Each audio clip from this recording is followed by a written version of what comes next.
यूं शंभूनाथ भी भरपूर प्यार और इज्जत करते थे अपनी पत्नी सुनंदा की, पर कभी उसके सामने इस बात का इजहार नहीं कर पाए।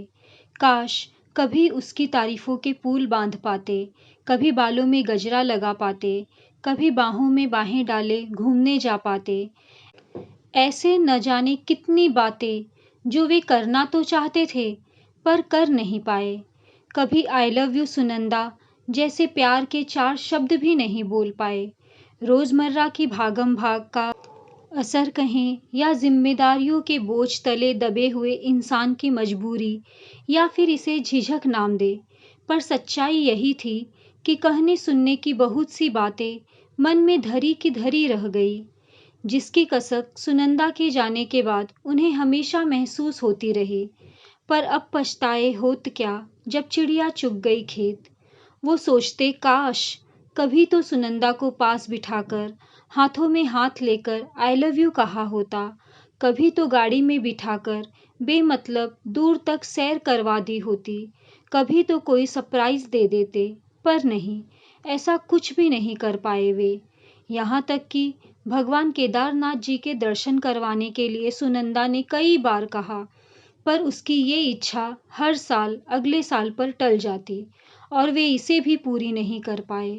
गृहस्थी और जिम्मेदारियों की चक्की में पिसते हुए कब सुनंदा की इच्छाएं उसकी मौन साधना में बदल गई, पता ही नहीं चला।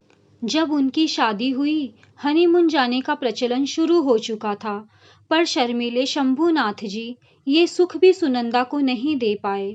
कभी कभी शुरुआती दिनों में सुनंदा हनीमून पर न ले जाने का मीठा ताना शंभूनाथ को दे देती, पर वे हंसकर कहते, जब भी घूमने जाएंगे तब हनीमून समझ लेना।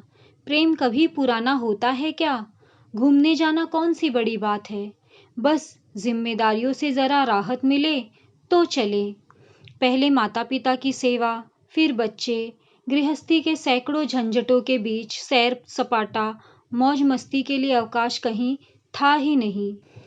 उन्होंने देखा माही और सोनू दोनों ट्यूशन से घर लौट आए थे। आते ही बस्ता फेंका और चढ़ गए शंभूनाथ के कंधों पर। दादू चलो नीचे चलते हैं। बस यही कुछ पल होते हैं जब बच्चों के साथ वे बच्चा बनकर सब कुछ भूल जाते हैं। इनकी मुस्कुराहट देखकर जिंदगी को दो पल का सुकून मिलता है।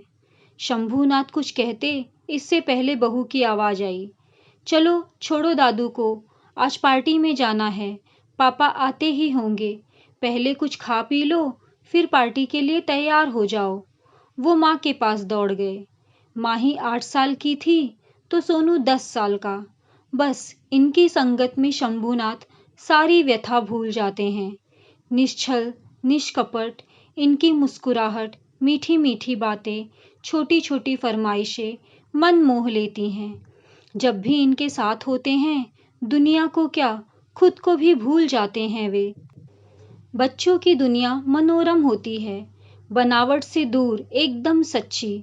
सत्यम शिवम सुंदरम का रूप देखना हो तो कहीं दूर जाने की आवश्यकता नहीं, बस बच्चों को जी भर निहार लो, इनकी मासूमियत को आंखों में भर लो, उनके साथ बच्चे बन जाओ।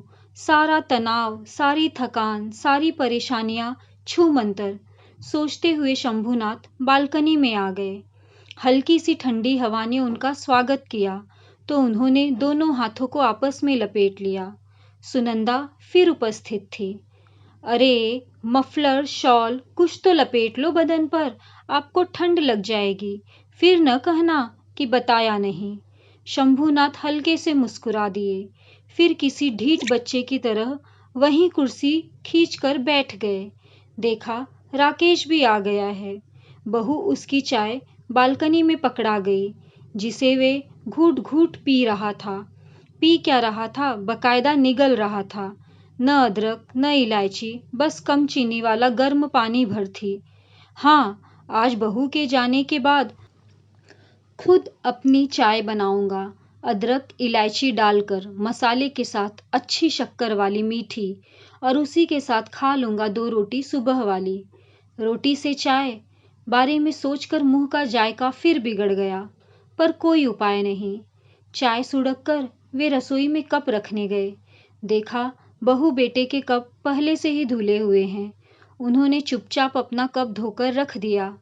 हाय री किस्मत, किसी मर्द को बुढ़ापे में बिना औरत का न रखना। न जीते बनता है, न मरते। वो अपनी राय राम लिखने वाली पुस्तक उठाकर फिर बालकनी में आकर बैठ गए। हवा में ठंडक अब और बढ़ गई थी। सब पंछी अपने अपने घोंसलों की ओर लौट रहे थे। शांत आसमान में बादलों के सफेद टुकड़े इस तरह फैले हुए थे मानो सफेद परियां अपने पंखों को फैलाते हुए नृत्य कर रही हो। डूबता हुआ सूरज आसमान में अपनी अरुमा बिखेरते हुए धरती से कल फिर आने का वादा करते हुए मुस्कुरा रहा था। ये सब देखने और महसूस करने के साथ ही उनकी नज़र बालकनी की मुंडेर पर रखी हुई तुलसी पर पड़ी, तो लगा झरझर झरते तुलसी के मुरझाए पत्ते अपनी दुर्दशा की शिकायत सीधे सीधे शंभूनाथ से कर रहे थे। उन्होंने एक लोटा पानी लाकर तुलसी में डाल दिया और उसे निहारने लगे। 2-4 मिनट बाद ही उन्हें लगा कि तुलसी का मुरझाए चेहरे पर मुस्कान लौट आई थी, जिसे देखकर उनके चेहरे पर भी मुस्कान आ गई। उन्होंने मन ही मन रोज तुलसी की सार संभाल करने और पानी पिलाने का संकल्प लिया, तो एक आत्मसंतुष्टि से भर उठे वे। दोस्तों, इस कहानी का अगला भाग मैं अगले वीडियो में लेकर आऊँगी। उम्मीद है आपको कहानी पसंद आई होगी। प्लीज़ मेरे चैनल को सब्सक्राइब कीजिए। मिलते हैं अगले वीडियो में। धन्यवाद।